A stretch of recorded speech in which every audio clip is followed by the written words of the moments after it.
প্রিয় শিক্ষার্থী বন্ধুরা, আশা করি তোমরা ভালো আছো। আজকে অনলাইন ক্লাসে তোমাদেরকে স্বাগত জানাচ্ছি। আমি সঞ্জীব কুমার মণ্ডল, প্রভাষক, জীববিজ্ঞান, মীর কাদিম হাজী আমজাদ আলী ডিগ্রি কলেজ।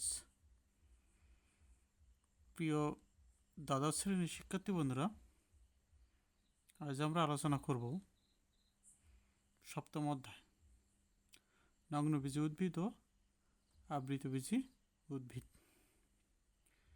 তো আজকে আমাদের আলোচ্য বিষয়গুলো আজকে দেখে নেই যে কি কি বিষয় আমরা আজকে আলোচনা করব। নগ্নবীজি উদ্ভিদের সংজ্ঞা ও বৈশিষ্ট্য, আবৃতবীজি উদ্ভিদের সংজ্ঞা ও বৈশিষ্ট্য এবং নগ্নবীজি উদ্ভিদ ও আবৃতবীজি উদ্ভিদের পার্থক্য। প্রিয় বন্ধুরা, তাহলে আমরা আমাদের আলোচ্য বিষয় জানলাম নগ্নবীজি উদ্ভিদের সংজ্ঞা ও বৈশিষ্ট্য, আবৃতবীজি উদ্ভিদের সংজ্ঞা ও বৈশিষ্ট্য আর নগ্নবীজি উদ্ভিদ ও আবৃতবীজি উদ্ভিদের মধ্যে পার্থক্য। প্রিয় বন্ধুরা, তাহলে আমরা নগ্নবীজি উদ্ভিদের সংজ্ঞাটা দেখি। যেসব উদ্ভিদের ফুল ও বীজ হয় কিন্তু ফুলের গর্ভাশয় নেই বলে ফল উৎপন্ন হয় না, বিদায় বীজ নগ্ন অবস্থায় থাকে, তাদের নগ্নবীজি উদ্ভিদ বলা হয়। প্রিয় বন্ধুরা, তাহলে নগ্নবীজি উদ্ভিদ কাকে বলে? আমি আবারও বলছি, যেসব উদ্ভিদের ফুল ও বীজ হয় কিন্তু ফুলের গর্ভাশয় নেই বলে ফল উৎপন্ন হয় না, বিদায় বীজ নগ্ন অবস্থায় থাকে। অর্থাৎ এখানে ফল উৎপন্ন হচ্ছে না, সেই কারণে বীজটা নগ্ন অবস্থায় থাকে, সেই সকল উদ্ভিদকে নগ্নবীজি উদ্ভিদ বলা হয়। প্রিয় বন্ধুরা, তাহলে আমরা জানলাম নগ্নবীজি উদ্ভিদের সংজ্ঞা। আমরা এবার নগ্নবীজি উদ্ভিদের বৈশিষ্ট্যটা জানব। বৈশিষ্ট্য কি? নগ্নবীজি উদ্ভিদ সর্বদা স্থলজ এবং মরুজ স্বভাবের। অধিকাংশ উদ্ভিদ বৃক্ষ ও গুল্ম জাতীয় বহুবর্ষজীবী। পাতা সাধারণত দুই প্রকার, বাদামি বর্ণের শল্কপত্র ও সবুজ বর্ণের পর্ণপত্র। কাণ্ডর গায়ে পত্রমূলের স্থায়ী চিহ্ন থাকে। উন্নত পরিবহন টিস্যু বিদ্যমান। উদ্ভিদ দেহটি স্পোরোফাইট এবং অসম রেণুপ্রসূ, অর্থাৎ স্পোর দুই প্রকার, স্ত্রী স্পোর, মেগাস্পোর, পুংস্পোর, মাইক্রোস্পোর, যেটা অর্থাৎ স্ত্রী মেগা মানে বড়, তো স্ত্রী স্পোরটা বড় আর স্পোরটা ছোট। পুষ্প সরল এবং একলিঙ্গ। গর্ভপত্র মিলিত হয়ে বদ্ধ প্রকোষ্ঠ তথা গর্ভাশয় গঠন করে না, তাই ফল তৈরি হয় না এবং বীজ নগ্ন অবস্থায় থাকে। শস্য সবসময় হ্যাপ্লয়েড। জীবনচক্রে অসম আকৃতির জনক্রম বিদ্যমান। প্রিয় বন্ধুরা, তাহলে আমরা জানলাম যে নগ্ন উদ্ভিদের বৈশিষ্ট্যগুলো আমি আরও একবার বলছি, তোমরা ভালো করে খেয়াল করো। প্রথম বৈশিষ্ট্য যদি আমরা বলতে পারি, নগ্নবীজি উদ্ভিদ সর্বদা স্থলজ মরুজ স্বভাবের, অর্থাৎ স্থলে এবং মরুভূমিতে জন্মায়। অধিকাংশ উদ্ভিদ বৃক্ষ টাইপের ও গুল্ম জাতীয় উদ্ভিদ এবং বহু বছরজীবী, অর্থাৎ বহু বছর বেঁচে থাকে। 2 নম্বর, পাতা সাধারণত দুই প্রকার, একটা হচ্ছে বাদামি বর্ণের শল্কপত্র আর একটা হচ্ছে সবুজ বর্ণের পর্ণপত্র। 3 নম্বর, কাণ্ডের গায়ে পত্রমূলের স্থায়ী চিহ্ন থাকে, অর্থাৎ তোমরা অনেক উদ্ভিদ দেখেছো যে কাণ্ডের গায়ে পত্রমূলের স্থায়ী চিহ্ন থাকে। যেমন সাইকাস। 4 নম্বর বৈশিষ্ট্য, উন্নত পরিবহন টিস্যু বিদ্যমান, অর্থাৎ পরিবহন টিস্যু জাইলেম এবং ফ্লোয়েম সেটা উন্নত পরিবহন টিস্যু এখানে বিদ্যমান থাকে। 5 নম্বর, উদ্ভিদদেহটি স্পোরোফাইট এবং অসম রেণুপ্রোষ, অর্থাৎ স্পোর 2 প্রকার, স্থির স্পোর, মেগাস্পোর যেটা বড়, আর পুংস্পোর ছোট স্পোর যেটা মাইক্রোস্পোর। 6 নম্বর বৈশিষ্ট্য যদি আমরা দেখি, পুষ্পে সরল এবং একলিঙ্গ। 7 নম্বর বৈশিষ্ট্য যদি আমরা দেখি, গর্ভপত্র মিলিত হয়ে বদ্ধ প্রকোষ্ঠ তথা গর্ভাশয় গঠন করে না, তাই ফল তৈরি হয় না, তাই বীজ নগ্ন অবস্থায় থাকে। এখানে ফল তৈরি হচ্ছে না, ফলে বীজটা নগ্ন অবস্থায় থাকে। 8 নম্বর যদি আমরা দেখি, শস্য সর্বদা বা সবসময় হ্যাপ্লয়েড প্রকৃতির। 9 নম্বর যদি আমরা দেখি, জীবনচক্রে অসম আকৃতির যৌনক্রম বিদ্যমান। প্রিয় বন্ধুরা, তাহলে আমরা নগ্নবীজ উদ্ভিদের বৈশিষ্ট্য জানলাম। আমরা এবার আবৃতবীজ উদ্ভিদ সম্পর্কে জানব। তো আমাদের প্রথমে আমরা আবৃতবীজ উদ্ভিদের সংজ্ঞাটা আমরা জেনে নেব যে আবৃতবীজ উদ্ভিদ কাকে বলে। যেসব উদ্ভিদের ফল উৎপন্ন হয়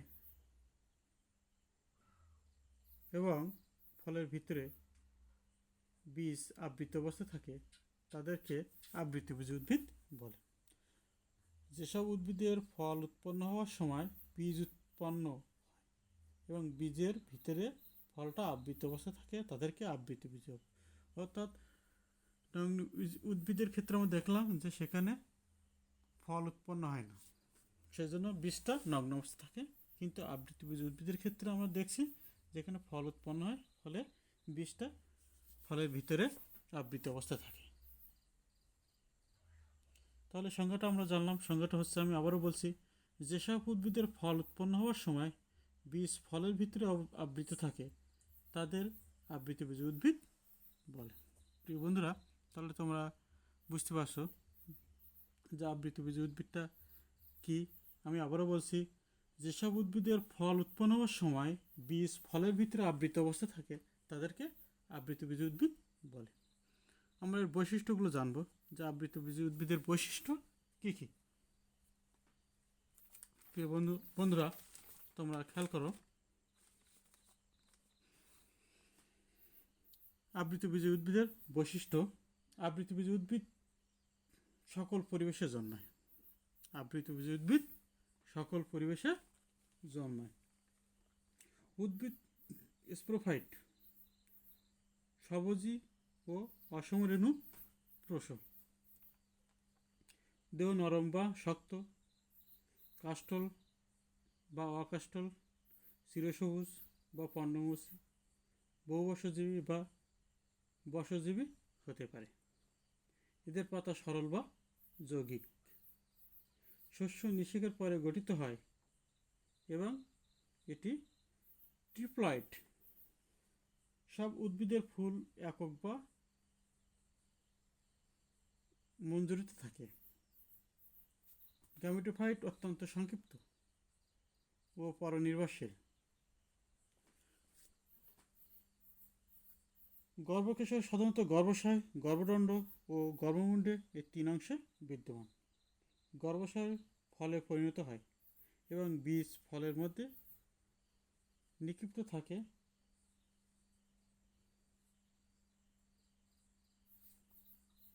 বীজ একটি বা বীজপত্র যেটা আমরা বলতে পারি সেটা একটি বা দুটি থাকে।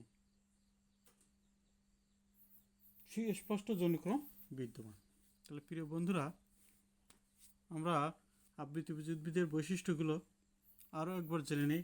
আমি বলছি, তোমরা খেয়াল করো। প্রিয় বন্ধুরা, প্রথম বৈশিষ্ট্য আমরা বলতে পারি যে আবৃতবীজ উদ্ভিদ সকল পরিবেশে জন্মায়। আবৃতবীজ উদ্ভিদ সকল পরিবেশে জন্মায়। 2 নম্বর, উদ্ভিদ স্পোরোফাইট, স্বভোজী ও অসম রেণু পশু। 3 নম্বর, দেহ নরম বা শক্ত, অকাষ্ঠল বা কাষ্ঠল, চিরসবুজ বা পর্ণমোচী, বর্ষজীবী বা বহু বর্ষজীবী হতে পারে। 4 নম্বর যদি আমরা লক্ষ্য করি, এদের পাতা সরল বা যৌগিক, পাতা সরল বা যৌগিক। 5 নম্বর যদি আমরা লক্ষ্য করি, শস্য নিষেকের পরে গঠিত হয়, শস্যটা নিষেকের পরে গঠিত হয় এবং এটি ট্রিপ্লয়েড প্রকৃতির, ট্রিপ্লয়েড। 6 নম্বর যদি আমরা লক্ষ্য করি, সব উদ্ভিদের ফুল একক বা মঞ্জুরিতে থাকে। 7 নম্বর যদি আমরা লক্ষ্য করি, গর্ভকেশর সাধারণত গর্ভাশয়, গর্ভদণ্ড ও গর্ভমুণ্ডে এই 3 অংশে বিদ্যমান। 8 নম্বর যদি আমরা দেখি,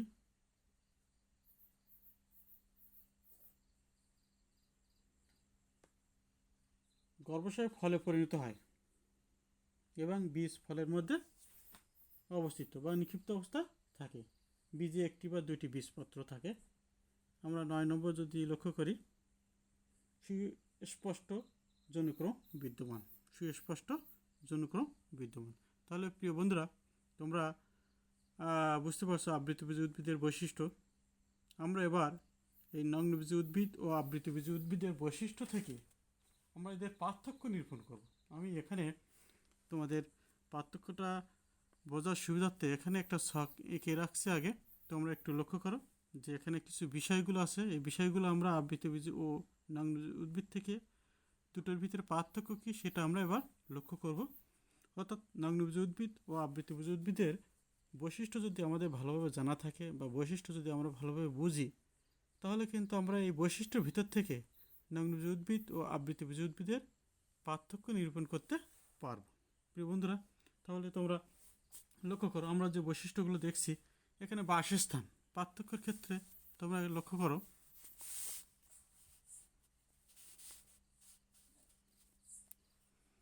বাসস্থান আমি প্রথমে দেখছি বাসস্থান আমরা নগ্নবীজী উদ্ভিদের ক্ষেত্রে দেখছিলাম কি, যে সর্বদা স্থলজ বা মরুজ,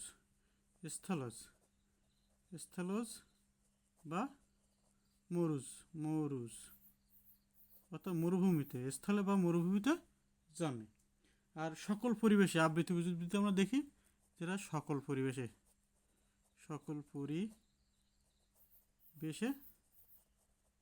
জন্মায়।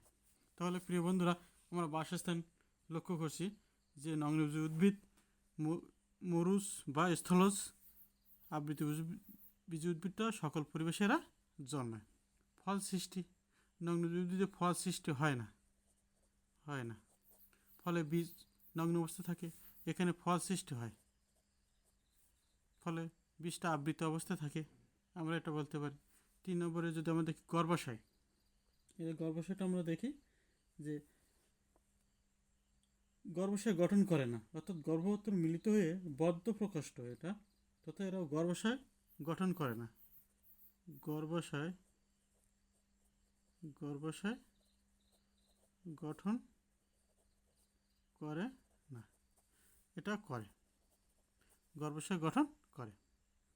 বীজের অবস্থান যেহেতু নগ্ন অবস্থা, বাইরে থাকে, এটা ফলের ভিতরে অবস্থান। এন্ডোস্পার্ম, আমরা এন্ডোস্পার্মটা একটু লক্ষ্য করি, এরা শস্য সবসময়টা হচ্ছে হ্যাপ্লয়েড, হচ্ছে ট্রিপ্লয়েড,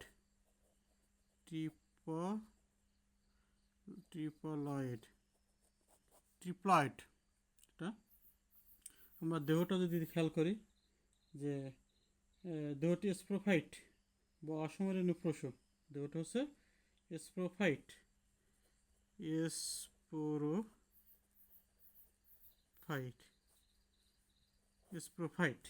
বা অসমরেণু পশু,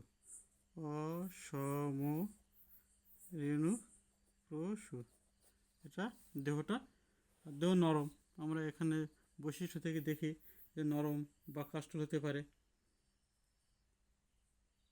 চিরসবুজ বা পর্ণমোচী হতে পারে, বর্ষজীবী বা বহুবর্ষজীবী হতে পারে। হ্যাঁ, আমরা এটা দেখতে পারি। যৌনকরণ, আমরা যৌনকরণ যদি দেখি, জীবনচক্রে অসম আকৃতির যৌনক্রম বিদ্যমান। অসম আকৃতি, অসম আকৃতির যৌনক্রম বিদ্যমান। আর এটা হচ্ছে সুস্পষ্ট, অর্থাৎ আবৃত্তি বীজের সুস্পষ্ট যৌনক্রম বিদ্যমান। প্রিয় বন্ধুরা, তাহলে আমরা নগ্নবীজ উদ্ভিদ ও আবৃতবীজ উদ্ভিদের বৈশিষ্ট্য থেকে নগ্নবীজ উদ্ভিদ ও আবৃতবীজ উদ্ভিদের মধ্যে পার্থক্য নিরূপণ করছি। আমরা বাসস্থান দেখছি, এরা সর্বদা স্থলজ বা মরুভূমিতে বা স্থলে জন্মায়, কিন্তু আবৃতবীজ উদ্ভিদটা সকল পরিবেশে জন্মায়। এদের ফল সৃষ্টি হয় না। আবৃতবীজ ফল সৃষ্টি হয়, ফল সৃষ্টি গর্ভাশয়, এদের গর্ভাশয় গঠন করে না, এদের গর্ভাশয় গঠন করে। বীজের অবস্থান যদি আমরা দেখি, এরা বাইরে থাকে, অর্থাৎ এখানে ফল সৃষ্টি হয় না, ফলে বীজটা বাইরে অবস্থান করে, বাইরে থাকে, এখানে ফলটা উৎপন্ন হয়, ফলে ফলের ভিতরে বীজটা থাকে। এন্ডোস্পোর যদি আমরা দেখি, যে নগ্নবীজ উদ্ভিদের ক্ষেত্রে হ্যাপ্লয়েড, আবৃতবীজ উদ্ভিদের ক্ষেত্রে ট্রিপ্লয়েড দেহটি। নগ্নবীজ উদ্ভিদের ক্ষেত্রে দেখি আমরা স্পোরোফাইট বা অসমরেণুপ্রসূ। আর এখানে দেহ নরম হতে পারে, কাষ্ঠল হতে পারে, চিরসবুজ হতে পারে, চিরসবুজ হতে পারে, বা পর্ণমোচী হতে পারে, বর্ষজীবী হতে পারে, বা বহুবর্ষজীবী হতে পারে। যৌনক্রম, অসম আকৃতির যৌনক্রম বিদ্যমান, সুস্পষ্ট যৌনক্রম বিদ্যমান। অর্থাৎ আমি আবারও পার্থক্যটা ভালো করে বলছি, তোমরা খেয়াল করো। নগ্নবীজ উদ্ভিদের বাসস্থান যদি আমরা দেখি, নগ্নবীজ উদ্ভিদ স্থলজ বা মরুভূমিতে জন্মাতে পারে, আবৃতবীজ উদ্ভিদ সকল পরিবেশে জন্মাতে পারে। ফল সৃষ্টি, নগ্নবীজ উদ্ভিদে ফল সৃষ্টি হয় না, আবৃতবীজ উদ্ভিদে ফল সৃষ্টি হয়। গর্ভাশয়, নগ্নবীজ উদ্ভিদে গর্ভাশয় গঠন করে না, আবৃতবীজ উদ্ভিদ গঠন করে। বীজের অবস্থান, নগ্নবীজ উদ্ভিদের বীজটা বাইরে থাকে, আবৃতবীজ উদ্ভিদের ক্ষেত্রে বীজটা ফলের ভিতরে থাকে। এন্ডোস্পোর, হ্যাপ্লয়েড, নগ্নবীজ উদ্ভিদের ক্ষেত্রে হ্যাপ্লয়েড, আবৃতবীজ উদ্ভিদের ক্ষেত্রে ট্রিপ্লয়েড। দেহটা স্পোরোফাইট বা অসমরেণুপ্রসূ, এটা নগ্নবীজ উদ্ভিদের ক্ষেত্রে। আর আবৃতবীজ উদ্ভিদের এরা নরম কাষ্ঠল, চিরসবুজ বা পর্ণমোচী, বর্ষজীবী বা বহুবর্ষজীবী হতে পারে। যৌনক্রম যদি আমরা লক্ষ্য করি, যে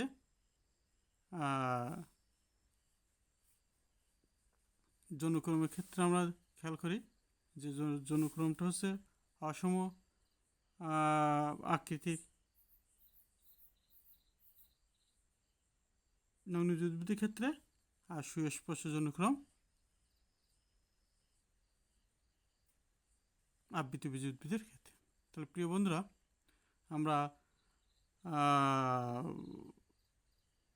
আবৃতবীজ ও নগ্নবীজ উদ্ভিদের সংজ্ঞা, বৈশিষ্ট্য এবং এদের বৈশিষ্ট্য থেকে নগ্নবীজ উদ্ভিদ ও আবৃতবীজ উদ্ভিদের মধ্যে পার্থক্য আমরা নিরূপণ করছি। প্রিয় বন্ধুরা, আজ এ পর্যন্ত। ধন্যবাদ সকলকে।